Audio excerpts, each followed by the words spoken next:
ಯಾರದು?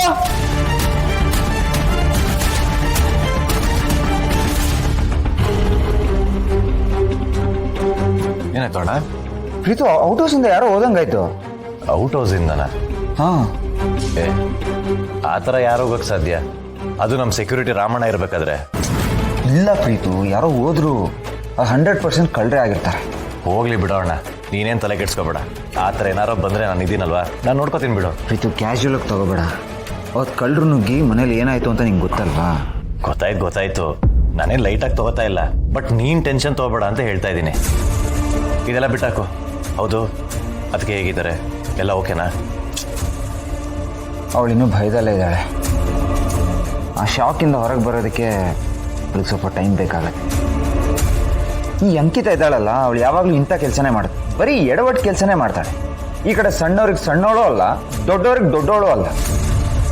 ಒಂದು ಹೆಡ್ಡೇಕ್ ಆಗಿಬಿಟ್ಟಿದ್ದಾಳೆ. ಇವತ್ತು ಎಲ್ಲ ಲಿಮಿಟ್ನು ಕ್ರಾಸ್ ಮಾಡ್ಬಿಟ್ರಿ. ಅದಕ್ಕೆ ನಂಗೆ ಹೊಡಿಬೇಕಾಯ್ತು. ಬಿಟ್ಟಾಕೊಬ್ರ, ಅವಳ ಬಗ್ಗೆ ಜಾಸ್ತಿ ತಲೆ ಕೆಡ್ಸ್ಕೊಳಕ್ ಹೋಗ್ಬೇಡ. ನೀನು ಅದಕ್ಕೆ ಜೊತೆ ಇರಬೇಕಾದ್ರೆ ಯಾಕೆ ಟೆನ್ಷನ್ ತಗೋಬೇಕು? ನೀನೊಂಥರ Z+ ಸೆಕ್ಯೂರಿಟಿ ಇದ್ದಾಗ ಅವ್ರಿಗೆ. ನೀನು ಅವ್ರ ಜೊತೆ ಇದ್ರೆ ಫುಲ್ ಸೇಫು. ಇಲ್ಲ ಕಣ ಪ್ರೀತು, ನನಗೆ ಯಾಕೋ ಭಯ ಆಗ್ತಾ ಇದೆ.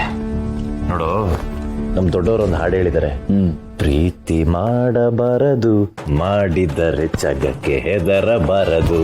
ಫಾಲೋ ಮಾಡಬೇಕು. ಸರಿ, ಅಡಿ ಬಾಗೋಣ ಒಳಗೆ.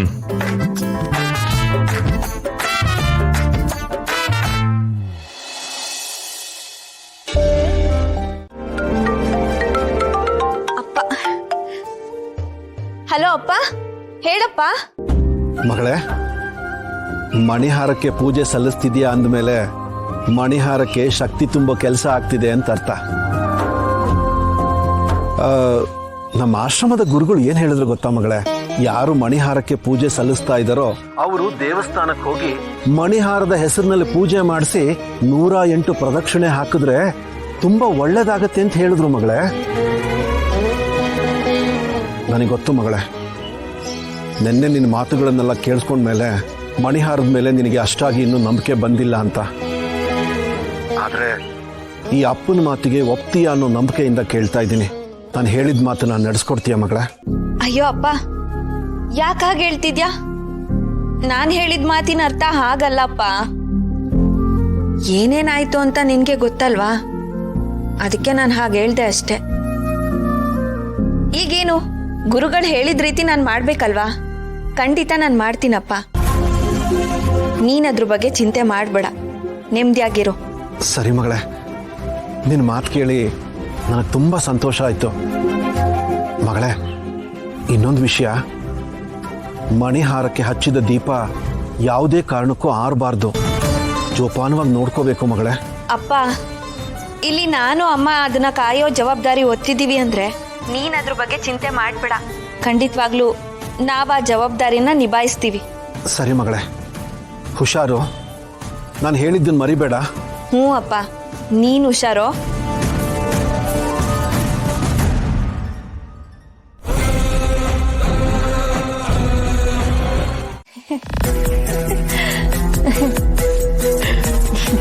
ಹೌದೇನೆ, ಇಷ್ಟೆಲ್ಲ ಆಯ್ತಾ?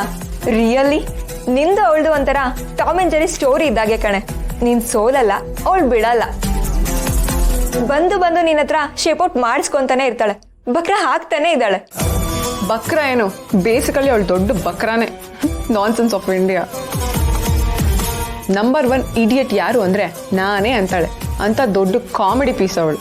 ರಿಯಲಿ ಪಾಪ ಕಣೆ ಅವಳು. ನಿನ್ನನ್ನು ಅಭಿಸರ್ನು ದೂರ ಮಾಡ್ಬೇಕು ಅಂತ ಏನೇನೋ ಟ್ರೈ ಮಾಡ್ತಾಳೆ, ಎಲ್ಲಾ ತರ ಸರ್ಕಸು ಮಾಡ್ತಾಳೆ. ಬಟ್ ಯಾವುದು ವರ್ಕೌಟ್ ಆಗಲ್ಲ, ಎಲ್ಲ ಆಟ ಫ್ಲಾಪ್ ಆಗುತ್ತೆ. ಅಷ್ಟೇ ಅಲ್ಲ, ನೀವಿಬ್ರು ಯಾವಾಗೆಲ್ಲ ದೂರ ಮಾಡ್ಬೇಕು ಅಂತ ಅನ್ಕೋತಾಳೋ ಅವಾಗೆಲ್ಲ ನೀವ್ ಹತ್ರನೇ ಆಗ್ತಿರ್ತೀರ.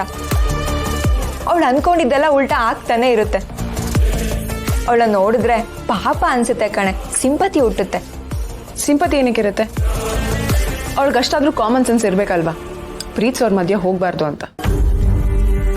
ಅವಳೇ ಅಂತ ಅಲ್ಲ, ಬೇರೆ ಯಾರೇ ಬಂದ್ರು ನನ್ನ ಅಭಿನ ಸಪ್ರೇಟ್ ಮಾಡೋದಕ್ಕೆ ಸಾಧ್ಯನೇ ಇಲ್ಲ. ಬಿಕಾಸ್ ನಾನು ಅವರನ್ನ ಅಷ್ಟು ಪ್ರೀತಿಸ್ತೀನಿ. ನಮ್ದು ಅಷ್ಟು ಸ್ಟ್ರಾಂಗ್ ಲವ್. ಯಾರೇ ಬಂದ್ರು ನಾನಂತೂ ಸುಮ್ಮನೆ ಬಿಡಲ್ಲ.